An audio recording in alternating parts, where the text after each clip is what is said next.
आकाशवाणी है। अब आप देखिए चौपाटी से समाचार सुनिए। पाकिस्तान ने जम्मू कश्मीर में सांबा, आरिसपुरा और अखनूर सेक्टरों में कल रात गोलीबारी की। सीमा सुरक्षा बल के जवान गोलीबारी का माकूल जवाब दे रहे हैं। दोनों ओर से जारी गोलीबारी अभी भी जारी है।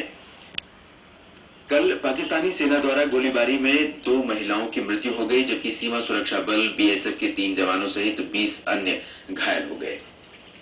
प्रधानमंत्री ने कहा है कि पाकिस्तान द्वारा बार बार संघर्ष विराम उल्लंघन के कारण उत्पन्न स्थिति जल्द ठीक हो जाएगी। श्री मोदी ने कल सेना प्रमुख जनरल दलबीर सिंह के साथ बातचीत के बाद ये बात कही है। जनरल सिंह ने श्री मोदी को नियंत्रण रेखा पर स्थिति की जानकारी दी। भारत ने संयुक्त राष्ट्र को बताया है कि जम्मू में अंतर्राष्ट्रीय सीमा और नियंत्रण रेखा पर पाकिस्तानी सेना के संघर्ष विराम उल्लंघन और गोलाबारी की बार की घटनाओं पर जवाबी कार्रवाई के लिए वो तैयार है। संयुक्त राष्ट्र में भारत के वरिष्ठ राजनयिक देवेश उत्तम ने ये टिप्पणी की है। मौसम विभाग ने उत्तरी आंध्र प्रदेश और ओडिशा के दक्षिणी तटवर्ती इलाकों में चक्रवाती तूफान की चेतावनी दी है। हुदहुद तूफान के रविवार दिन में उत्तरी आंध्र प्रदेश के विशाखापट्टनम और दक्षिणी ओडिशा के गोपालपुर के तटवर्ती इलाकों के बीच से गुजरने की आशंका है। इसकी रफ्तार 130 से 155 किलोमीटर प्रति घंटा तक हो सकती है। इस बीच राष्ट्रीय आपदा कार्रवाई बल एनडीआरएफ के महानिदेशक ओपी सिंह ने कहा है कि बल राज्य सरकारों के संपर्क में है और एनडीआरएफ के 4 दल विशाखापट्टनम भेज दिए गए हैं और 2 बटालियन को तैयार रखा गया है। महाराष्ट्र और हरियाणा में विधानसभा चुनाव के लिए प्रचार में सभी बड़े राजनीतिक दलों ने अपनी पूरी ताकत झोंक दी है। कांग्रेस उपाध्यक्ष राहुल गांधी ने कल महाराष्ट्र में रायगढ़ और लातूर में चुनावी रैलियां कर प्रचार अभियान की शुरुआत की।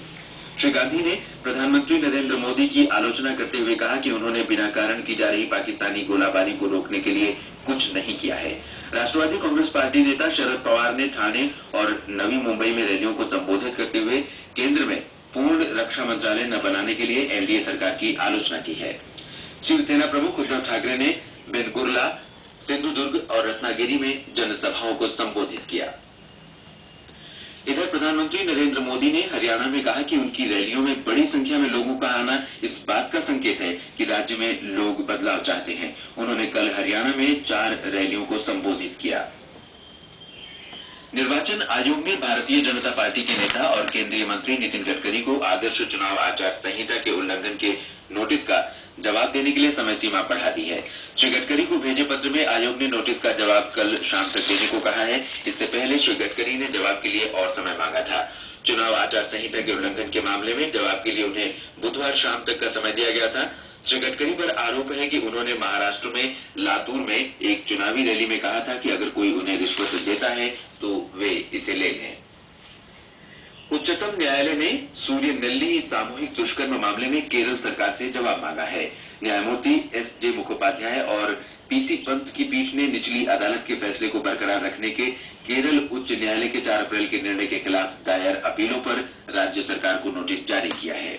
उच्च न्यायालय ने कोट्टायम की अदालत द्वारा एक दोषी की उम्र कैद और अन्य 23 दोषियों को सुनाई गई अलग अलग सजा को बरकरार रखा था।